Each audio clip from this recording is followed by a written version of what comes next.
ভেতরে 5 জন বসে আছে, প্রত্যেক কটা মাল খেয়ে টাল, একদম একদম চোখ ফোক লাল। তুই কার ডিম যেন খাবি? মুরগি। রাগ করে না সোনা, তোমার ভালোর জন্যই বলছি।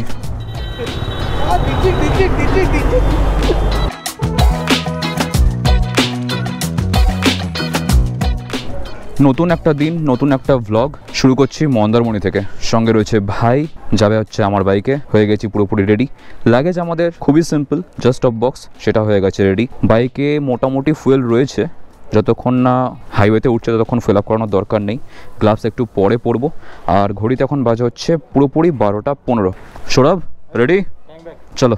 জয় বাবা লোকনাথ, ওম নমঃ শিবায়, হর হর মহাদেব। প্ল্যানিং তো এরকম ছিল যে আমরা সকাল সকাল বেরোবো, 10:30টার দিক করে এখানে চেক আউট টাইম। কিন্তু বুঝতেই পারছো অনেকজন লোকজন মিলে আমরা এসেছি, তো একটু তো টাইম লেগে যেতেই পারে। উঠে পর। তো সবাইকে গুছিয়ে গাছিয়ে নিয়ে আমরা ফাইনালি বেরোচ্ছি। তো চলো, জয় বাবা।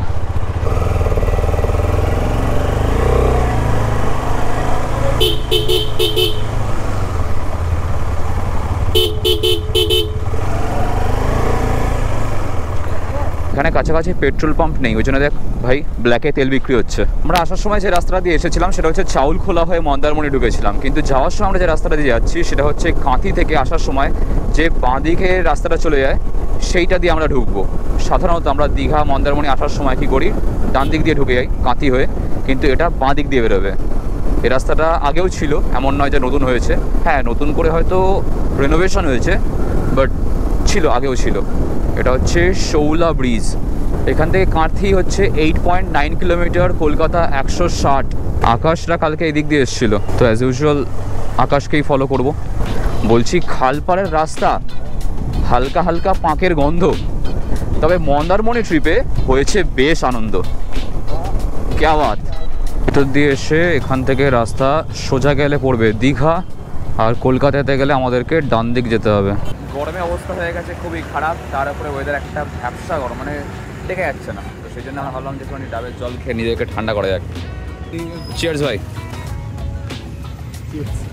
এরপর গিয়ে কোথাও একটা ফুয়েল আপ করাবো। ফুয়েল রয়েছে যা, তাতে আমার বাড়ি পৌঁছে তো যাবো, কিন্তু তাও সেফার সাইড ভরিয়ে নেবো। ওরে ভাই কি গরম রে বাবা, ভয়ঙ্কর গরম। দীঘার রাস্তায় ডাবের একটা আলাদাই হিরিক রয়েছে, যার জন্য দেখো সবাই দাঁড়িয়ে গেছে। মানে আমরাও দাঁড়িয়েছিলাম, এমন না যে সবাই দাঁড়িয়েছে আমরা চলে যাচ্ছি, সব দাঁড়িয়ে গেছে বাবা। এই তো আবার গেঞ্জি মেঞ্জি সব খুলে ফেলেছে। ঠিক যেমন যাওয়ার রাস্তায় ফেরার রাস্তায় দুদিকেই ভিড়। কি গরম ওই জায়গাটায়। আরও আমার মনে হয় কি বলতো ভাই, সব গাড়িগুলো ওখানে গিয়ে দাঁড়িয়েছে, ওই জন্য গরমটা আরও বেশি লাগছে। এমনি মেঘলা ওয়েদার একটু বেশি গরম লাগে। এবার সকালে বাবা ফোন করেছিল, বললো আমাদের ওদিকে নাকি হালকা হালকা বৃষ্টি শুরু হয়ে গেছে, ওয়েদার পুরো কালো। খবরেও নাকি বলছে ঝড় আসতে পারে বেশ ভালো। এবার জানি না কি হবে। রেনকোট রয়েছে সঙ্গে, তবে আমি আমার নতুন এই লোন রেঞ্জারের বুটটা জলে চোবাতে চাই না। বুটটা এমনিতে তো ওয়াটারপ্রুফ, কিন্তু যখন জল ওর ভেতরে ঢুকে যাবে তখন মানে নৌকাডুবি কেস বলতে পারো। তো সেই জন্য আমি কখনোই চাইবো না যে বৃষ্টির মধ্যে চুবিয়ে ইউজ করি। সামনেই বড় লম্বা লাদাখ ট্রিপ আসছে, সেখানে জুতোটা পরতে হবে। বুটের ফিটিংস থেকে শুরু করে প্র্যাকটিক্যালিটি, পরে হাঁটা চলা করা, সব দিক দিয়ে বেশ ভালো, বেশ কমফোর্টেবল। আর এই রাস্তা দিয়ে এরকমভাবে ডজ করতে করতে বেরোনো, ইটস অ্যান আর্ট। আর আমরা হচ্ছি সেই আর্টের আর্টিস্ট। 4.56 লিটার। ওকে, আজকে 1 টাকাও বাইরে পড়েনি, 1 টাকাও না। তো 480 টাকার তেল ভরালাম।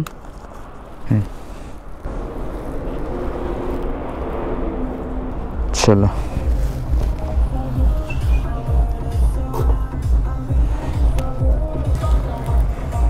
পুরো লাট্টু হয়ে রয়েছে গাড়িটার ভেতরে মাল খেয়ে। এই যে আমরা মাঝে মাঝে শুনি না ভাই যে দীঘা রোডে অ্যাক্সিডেন্ট হয়েছে, বেশিরভাগ এইরকম পাবলিকদের জন্য।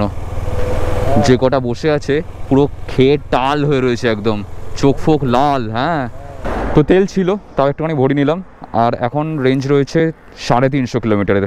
যা ফুয়েল ছিল তাতে করে বাড়ি পৌঁছে যেতাম, পৌঁছে বেশি হয়ে যেত, কিন্তু ভাবলাম যে সেফার সাইড একটুখানি ভরি রেখেই দিই।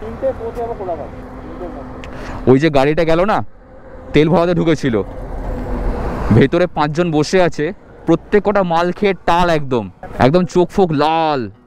এই যেটা বেরোলো ভেনুটা, আরে পাশ দিয়ে এসে দাঁড়াচ্ছে, তেল ভরাবে, স্যাট করে সে ব্রেক মারলো। হ্যাঁ হ্যাঁ হ্যাঁ, ভেনু দেখলে সাবধান। চলো, রাস্তা ফাঁকা আছে। বিতান আসো।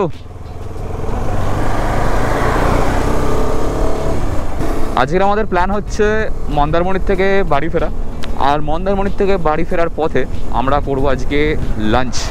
তা আবার কোথায় না, আমিনিয়ায়। আজকে বিরিয়ানি খাবো, জমিয়ে বিরিয়ানি খাবো। তো আমিনিয়াতে এত বড় টিম নিয়ে, মানে অনেকেই, সবাই বলবো না, অনেকেই যাচ্ছে যারা আজকে লাঞ্চ করবে। সবাই যাচ্ছে না, কারণ অনেকে আবার চলে যাচ্ছে আলাদা আলাদা নিজের নিজের মতন, বাদ বাকি অল গুড। তো ফাইনালি ঘড়িতে বাজে হচ্ছে 2:18। আমরা চলে এসেছি নন্দকুমার মোড়। এখান থেকে আমরা বাঁ দিকে চলে যাবো। নন্দকুমার এসে গেছি মানে এখান থেকে আর বেশিক্ষণ লাগবে না আমাদের কোলাঘাট পৌঁছাতে।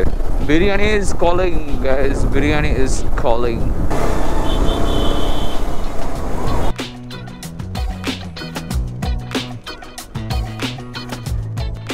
Where is the Aminia?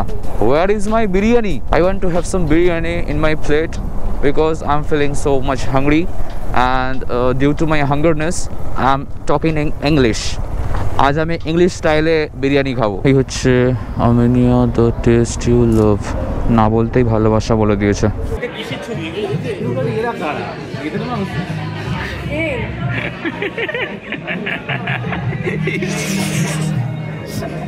ভেতরে এসে আমরা বসে পড়েছি, আর বসার সঙ্গে সঙ্গে অর্ডার দেওয়াও হয়ে গেছে।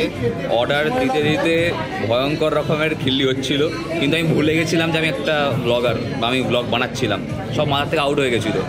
এদিকে ওটার বলে যাবে না ভাই। তুই কাঠ ডিম যেন খাবি, মুরগি সৌমর ডিম। তো আপাতত খাবার আসুক, তারপর খাবো।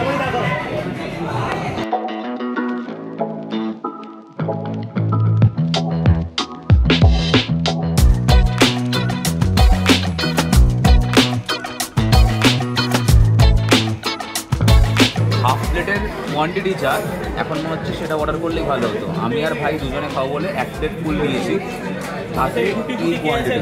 সোমরা হাফ প্লেট নিচে, একবার দেখা প্লেটটা। এই হচ্ছে কোয়ান্টিটি।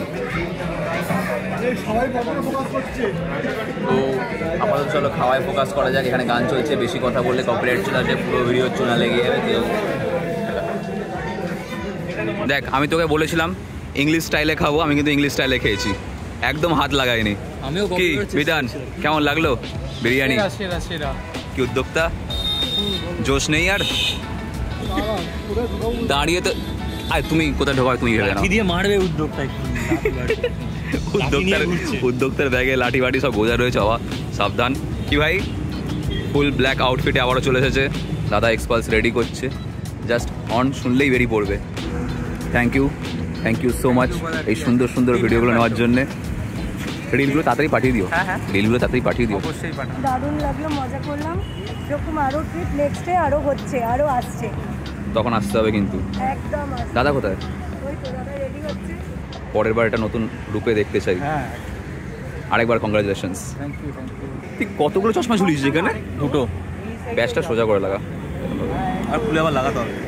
দাদা একটা ছোট্ট টাটা বাই বাই।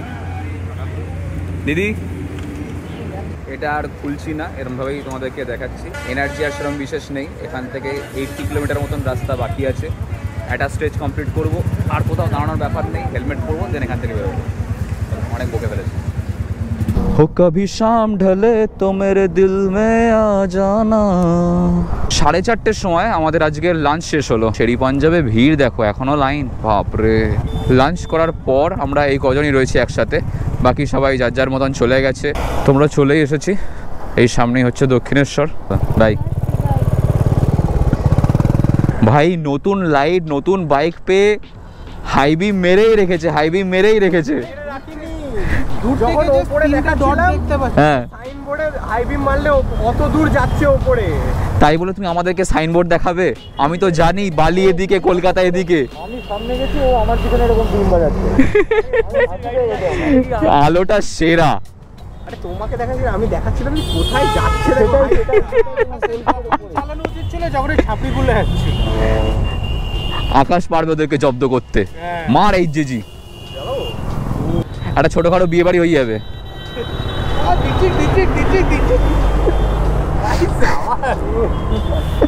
এই হচ্ছে আমাদের লাভলি ফ্রাইডে। আমি আর প্রশংসা করা কমিয়ে দিয়েছি আগের চেয়ে, কারণ খুব নজর লেগে যায় আমাদের জানুর ওয়াক থু। না, আমি আর প্রশংসা করবো না, আমাদের ফ্রাইডের খুব নজর লাগে। বাড়ি গিয়ে ঝাড়িয়ে নেব। রাগ করে না সোনা, তোমার ভালোর জন্যই বলছি। বলে না, রাগ করলে মুশকিল হয়ে যাবে। যখনই কোথাও এরকম রাইডে যাই, বিশেষ করে এরকম গ্রুপ রাইডে, যাযাবর রাইডে, ফেরার সময় কেন জানি না মনটা ভীষণ খারাপ হয়ে যায়। নতুন নতুন মানুষের সঙ্গে আলাপ হয়, তাদের সঙ্গে বন্ধুত্ব হয়, তাদের সঙ্গে এতটাই ক্লোজ হয়ে যাই একটা সময়ের পরে, মানে এই একদিন বলো বা দুদিন বলো 3 দিন বলো, এই অল্প কিছু সময়ের মধ্যেই আমরা এতটাই ক্লোজ হয়ে যাই না, মনে হয় যেন একটা ফ্যামিলি বন্ডিং তৈরি হয়ে গেছে আমাদের মধ্যে। তো বাড়ি ফেরার টাইমটাতে খুব মন খারাপ লাগে, মনে হয় যেন আবার কবে দেখা হবে এরকম সবাইয়ের সাথে, এই একটা ফিল মনের মধ্যে কাজ করে। হ্যাঁ, একা বেরোলে বা আমি সৌরভ বা আমি সৌম্য এরকম আমরা যখন বেরোই, তখন হয়তো এই ব্যাপারটা থাকে না, তখন মনে হয় যে কতক্ষণে বাড়ি ফিরবো। কারণ যেহেতু একা সোলো রাইড বাড়ির বাইরে অনেক কদিন হয়ে গেলে, বা বন্ধুদের সঙ্গে তো রোজই প্রায় দেখা হয়, তো সেই ব্যাপারটা আলাদা। আর এই গ্রুপ রাইডের ব্যাপারটা আলাদা, এখানে ইমোশনাল হয়ে পড়ি অনেক সময়। তো চলে এসেছি আমরা দক্ষিণেশ্বর বালির ব্রিজ ক্রস করছি, আর বাঁদিকে আমাদের মায়ের মন্দির। আর কিছুক্ষণের মধ্যেই আমরা ঢুকে যাব কৈখালি হয়ে চিনার পার্ক। গতকাল বাড়ি এসে আর ভিডিও কন্টিনিউ করা হয়নি, কারণ টায়ার্ড ছিলাম, ঘুমিয়ে পড়েছিলাম। সবেমাত্র ঘুম থেকে উঠেছি আর চোখ মুখ ফুলে রয়েছে, যার জন্য এই চশমাটা পরে যাতে একটু ঠিকঠাক লাগে। প্রতিবারের মতন এবারও যাযাবরের ট্রিপেতে আমরা নতুন কিছু ইনক্লুড করেছি, এবং আগামী দিনে আমরা যে সমস্ত যাযাবরের ট্রিপগুলো হবে সেখানে এই ধারাবাহিকতাটাকে বজায় রাখার চেষ্টা করব। এবারে আমরা ক্যামেরা শর্টস থেকে শুরু করে, অন্যান্য সিনেমাটোগ্রাফি থেকে শুরু করে, বা রিলস থেকে শুরু করে, পার্সোনাল ডকুমেন্টারি সেটাও আসবে খুব শিগগিরই। এই সমস্ত কিছুকে নতুন করে ইনক্লুড করেছি, এবং আগামী দিনে এগুলো তো কন্টিনিউ হবেই। তার সাথে সাথে আরও কিছু জিনিসপত্র আমরা আপগ্রেড করতেই থাকবো। আমাদের নেক্সট ট্রিপ কোথায় হচ্ছে না হচ্ছে, কবে হচ্ছে, কি কি ডিটেলস তার জন্য লাগছে না লাগছে, সমস্ত কিছু তোমরা পেয়ে যাবে আমাদের অফিসিয়াল ওয়েবসাইটে, বা আমাদের যে হোয়াটসঅ্যাপ গ্রুপ রয়েছে, ফেসবুক পেজ রয়েছে, এই সমস্ত জায়গায় আমরা আপডেট দিয়ে থাকি। তো তোমরা যদি এখনো পর্যন্ত যাযাবরের অফিসিয়াল সাইট ভিজিট না করে থাকো, বা আমাদের হোয়াটসঅ্যাপ গ্রুপেতে জয়েন না করে থাকো, তাহলে লিঙ্ক নিচে ডেসক্রিপশন বক্সে দেওয়া হলো, সেখান থেকে তোমরা চাইলে চেক আউট করতে পারো। আরেকটা জিনিস তোমাদেরকে বলার রয়েছে, যেটা ভিডিওতে নিয়ে উঠতে পারিনি বা নেওয়া হয়নি। যখন গতকাল আমরা ওখানে গিয়ে পৌঁছাই, হঠাৎ করে আমাদেরকে সারপ্রাইজ দেয় আমাদের ডিউক দাদা, প্রিয়ব্রতদা। যাযাবরের শুরু থেকে শুরু করে এখনো পর্যন্ত প্রত্যেকটা ট্রিপে প্রিয়ব্রতদা আমাদের সঙ্গে জয়েন হয়েছে, কিন্তু এবারে কিছু অফিসিয়াল কাজের জন্য যেয়ে উঠতে পারেনি। রাত্রিবেলা ডিউটি সেরে 130 কিলোমিটার বাইক চালিয়ে আমাদের সঙ্গে দেখা করতে এসেছিল। দাদা থ্যাংক ইউ সো মাচ। আর আমাদের কৌশিক দা যাওয়ার দিন সকালবেলা দেখা করতে এসেছিল। তো এই সমস্ত পার্টগুলো ভিডিওতে হয়তো রাখা হয়নি বা হয়ে ওঠেনি, কিন্তু তারা যে এসেছিল, সেই যে প্লেজেন্ট সারপ্রাইজটা, ওটা মন ছুঁয়ে যায়। আর একটা জিনিস তোমাদেরকে বলার রয়েছে, অনেক মন্দারমণি দিকে অনেক কিছু হয়েছে, এবার তোমাদেরকে পাহাড় দেখাবো, এবার তোমাদেরকে বরফ দেখাবো খুব শিগগিরই। তোমরা হয়তো আন্দাজ করেই নিয়েছো, বাকিটা সাসপেন্স থাক, সেটা এক্ষুনি জানাচ্ছি না। হঠাৎ একদিন সকালবেলা তোমরা দেখতে হবে 11টার সময় ব্লগ চলে এসেছে, যে কলকাতা টু। আজকের ব্লগটা আমি এখানেই শেষ করে দিচ্ছি। ভিডিওটা ভালো লেগে থাকলে অবশ্যই লাইক করে দিও, চ্যানেলটাকে সাবস্ক্রাইব করে দিও, পাশে বেল আইকনটাও বাজিয়ে দাও, যাতে আমাদের নেক্সট ব্লগ আসলে নোটিফিকেশন পেয়ে যাও। দেখা হচ্ছে খুব শীঘ্রই তোমাদের সঙ্গে পরের ব্লগেতে। Till then stay safe, take care, চল বাই।